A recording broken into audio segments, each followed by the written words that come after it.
Okay, I'm home. Finally home. Whew. There's a path my car made. Getting into the driveway because the snow is so high. Looking at, oh, here's my foot.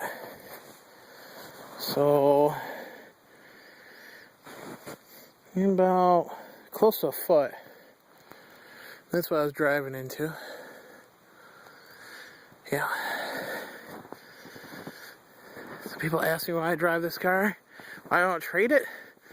Well, first of all, beefy tires. And yeah, it's a PT Cruiser.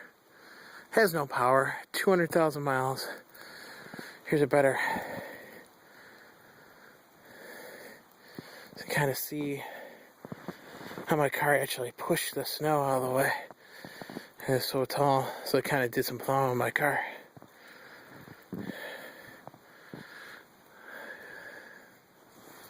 Now it's absolutely insane.